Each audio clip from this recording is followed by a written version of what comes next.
मेरे बहुत बहुत प्यारे साथियों, आप सभी को डॉक्टर विजय अग्रवाल का बहुत बहुत प्यार भरा नमस्कार। दोस्तों, मुझे पूरा विश्वास है कि पिछले सप्ताह के 5 दिन आपके वर्षा में भीगे होंगे, भले ही बाहर बरसात हो रही हो या नहीं हो रही हो। और अगर संयोग से बाहर भी बरसात हो रही है तो डेफिनेटली इस लाइफ मैनेजमेंट के तहत मैंने जो वर्षा पर बातें की हैं, उस वर्षा ने आपको अंदर तक भी भिगोया होगा। और यह बात मैं अपनी ओर से नहीं कह रहा हूं, मैं तो केवल एक उम्मीद कर सकता हूं। लेकिन आप लोगों से जो प्रतिक्रियाएं मिली हैं उसने मुझे रोमांचित कर दिया। बहुत से आप में से जो मेरे प्रिय श्रोता हैं, उन्होंने लिखा कि सर, जब हम ये सब सुन रहे थे तो हमें बिल्कुल वर्षा में भीगने का एहसास हो रहा था, हम अंदर से भीग रहे थे। इस तरह की ढेर सारी प्रतिक्रियाएं सुनने को मिली, पढ़ने को मिली। दोस्तों, दरअसल ये क्या है, आइए इसी पर हम थोड़ी सी बातें करते हैं। मुझे लगा कि एक अच्छा अवसर है कि इस विषय पर बात की जानी चाहिए, लेकिन मैं वर्षा पर बात नहीं कर रहा हूं, घबराइए मत। मैं खासकर जो आप लोगों ने लिखा है उस पर बात करने जा रहा हूं। मैं बिल्कुल ये नहीं मान रहा हूं कि हर के साथ यही बात हुई होगी। सुना बहुत से लोगों ने होगा, लेकिन ऐसा बहुत थोड़े से लोगों के साथ हुआ होगा। अब ये बात अलग है कि जिन लोगों के साथ ऐसा नहीं हुआ उन्हें ये पसंद आया। पसंद आना और संवेदना के स्तर पर जुड़ करके उसमें स्नान करना, उसमें नहाना, अनुभव के स्तर पर उसमें डूब जाना बिल्कुल अलग बात है। अब आप देखिए कि यहाँ क्या हो रहा है। बात तो सबके लिए है, एक ही जैसी है, अंदाज भी एक ही जैसा है और शब्द भी सब कुछ एक ही जैसे हैं। इसके बावजूद जो उसका प्रभाव हो रहा है वो सभी में एक जैसा नहीं हो रहा है, सब में भिन्न भिन्न है। और यहां तक कि जो अंदर से वर्षा से भीगे हैं उन पर भी प्रभाव अलग अलग है। कोई थोड़ा भीगा, कोई बहुत ज्यादा भीगा, कोई इतना भीग गया कि उसमें बह ही गया, कोई इतना भीग गया कि दिन भर नहीं उबर पाया, उसको अंदर बिल्कुल एक गीलेपन का एहसास होता रहा। उसके भी अपने अपने स्तर हैं। मुझे लगता है कि हमें अपने व्यावहारिक जीवन में अपने इस महत्व को समझना चाहिए। अब यहां देखिए कि महत्व किसका है। बहुत साफ है कि महत्व मेरा नहीं है, महत्व आप लोगों का है। भीगे आप लोग हैं। मैंने तो एक कोशिश की, बहुत लोगों के लिए वह कोशिश नाकाम भी हो सकती है, बेकार भी हो सकती है, उबाऊ भी हो सकती है, और कुछ लोगों के लिए वो बहुत उम्दा भी हो सकती है। तो जो बहुत उम्दा से लेकर के और बहुत उबाऊ तक की जो रेंज है, इसको कौन निर्धारित कर रहा है?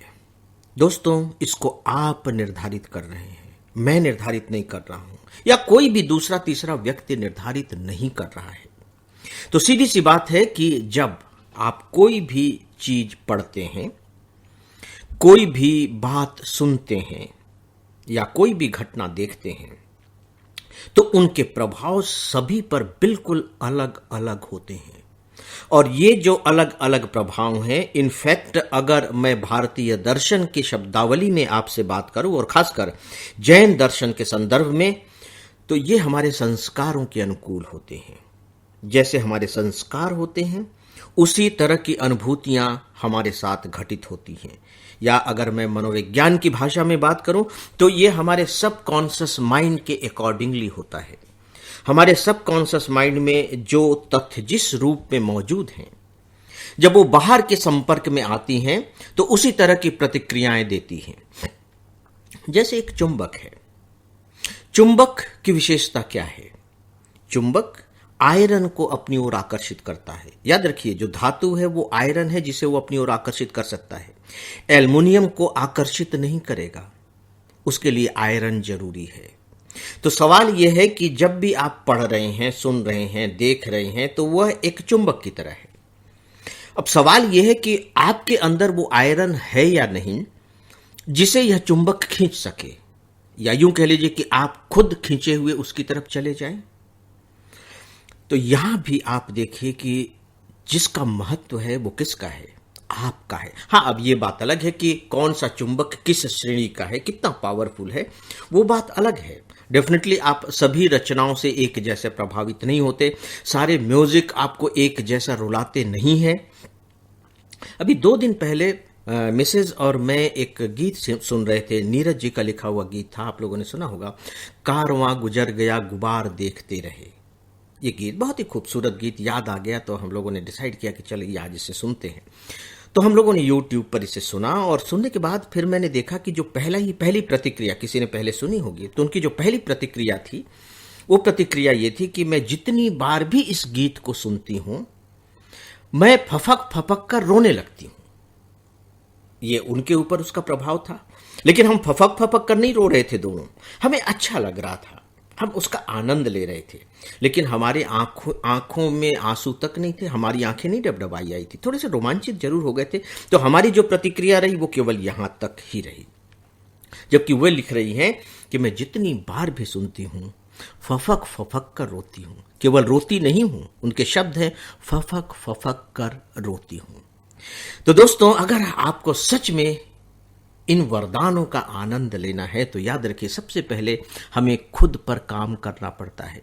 इसके बाद फिर रचनाएं आती हैं कि कौन सी रचना कितनी पावरफुल है, वो कितनी ज़्यादा आपको अपनी ओर आकर्षित कर सकती है। लेकिन जो महत्वपूर्ण है आप हैं, जो सबसे ज़्यादा महत्वपूर्ण है वह आप हैं, इसे कभी भी न भूलें। तो दोस्तों, आज बस इतना ही, इजाज़त चाहूँगा। नमस्कार।